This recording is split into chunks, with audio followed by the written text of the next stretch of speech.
नमस्कार, आप live cities देख रहे हैं। मैं हूं परमवीर सिंह। देखिए, 2024 लोकसभा चुनाव को लेकर देश के साथ साथ बिहार की सियासत तेज हो गई है। तमाम पार्टियां तैयारी में लग गई हैं और इसके साथ ही ऐसे उम्मीदवार की खोज हो रही है जो उन्हें चुनाव जिता सके। वहीं दूसरी तरफ जो संभावित उम्मीदवार हैं वो भी अपने क्षेत्रों में जमकर मेहनत कर रहे हैं। लाइव सिटीज भी आपको बिहार के तमाम सीटों का हालचाल बता रहा है और आपको आंकड़ों के जरिए ये समझाने की कोशिश कर रहे हैं कि कौन कहां पर मजबूत है, किसका कहां पर कितना जनाधार है। तो आज हम दरभंगा सीट की चर्चा करने जा रहे हैं। दरभंगा, जिसे मिथिला का दिल कहा जाता है या फिर इसे मिथिला की राजधानी भी कही जाती है, और दरभंगा जो सीट है बीजेपी के लिए जितना खास है उतना ही खास महागठबंधन के लिए भी है। यहाँ पे पिछले कुछ चुनावों से ये देखने को मिल रहा है कि लड़ाई राजद बनाम बीजेपी की होती है। कभी राजद के सांसद चुन के आते हैं तो कभी बीजेपी के सांसद चुनकर आते हैं। अभी इस सीट पर बीजेपी का ही कब्जा है। 2019 के चुनाव में बीजेपी के गोपाल जी ठाकुर ने राजद के अब्दुल बारी सिद्दीकी को चुनाव हराया था। अगर वोट प्रतिशत की बात करें किसे कितना वोट मिला था, तो गोपाल जी ठाकुर को 5,86,678 मत मिले थे, यानी कि 60% से भी अधिक मत बीजेपी के उम्मीदवार गोपाल जी ठाकुर को मिला था। और यहां पर एक तरफा चुनाव जीतने में वो कामयाब हुए थे। और दूसरे नंबर पर राजद के अब्दुल बारी सिद्दीकी थे, जिन्हें 3,18,689 मत मिले थे। वोट प्रतिशत की बात करें तो 33.02% आया था।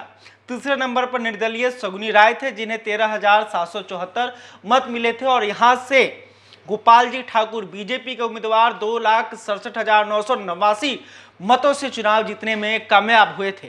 अब बात करने जा रहे हैं हम लोग 2014 की चुनाव की। तो आप सोचिएगा कि 2014 की चर्चा यहाँ पे क्यों जरूरी है, तो ये भी आपको बता देते हैं। क्योंकि अभी बिहार का जो समीकरण है वो पूरी तरह से बदल गया है। वजह है नीतीश कुमार।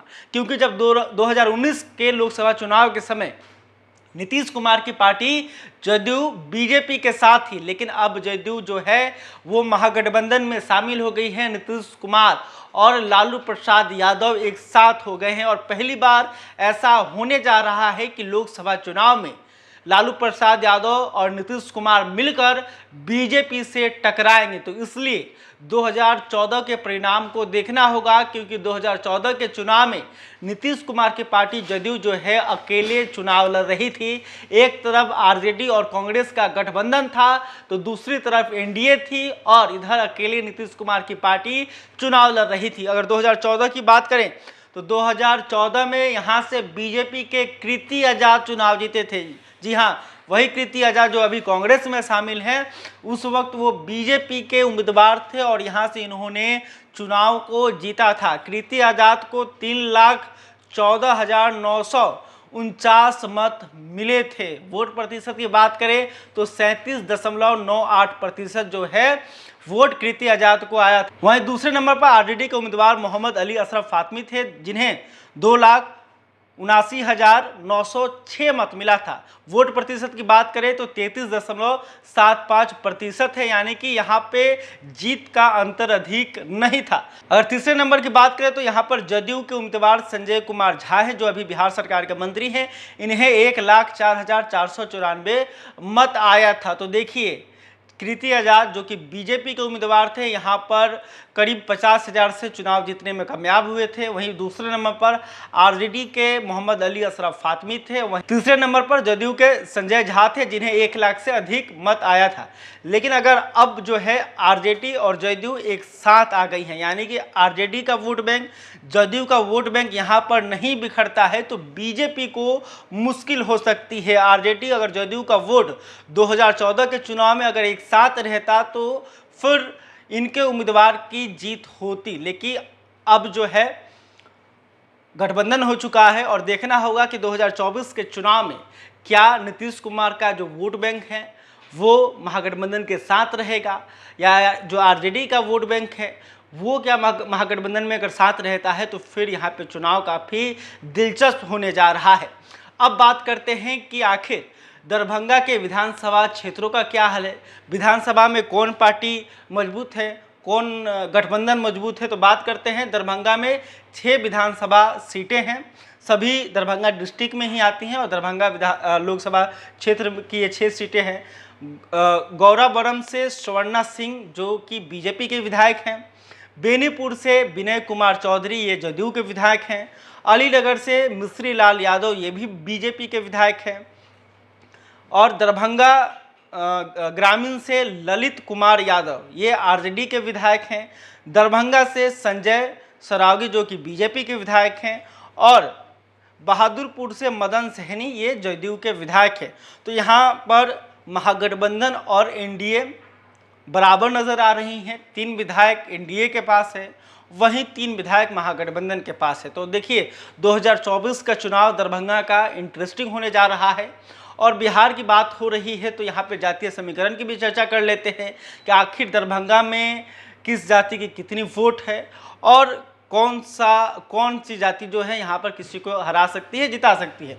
अगर दरभंगा की बात करें तो यहाँ पे सबसे अधिक मुसलमानों का वोट है, ये जिधर जाते हैं उनकी जीत तय मानी जाती है।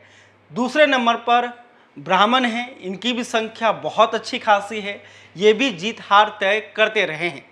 तीसरे नंबर पर यादव हैं, इनकी भी संख्या ठीक है और चौथे नंबर पर राजपूत भूमिहार हैं, इनकी भी जनसंख्या ठीक है। इसके अलावा अन्य जातियों की भी संख्या जो है ठीक ठाक है। तो यहाँ पे एमवाई समीकरण पर जहाँ महागठबंधन को भरोसा होगा वहीं बीजेपी को स्वर्ण वोटरों पर भरोसा होगा। तो देखना होगा कि किसके वोट बैंक में कौन सा गठबंधन सेंध लगा पाती है।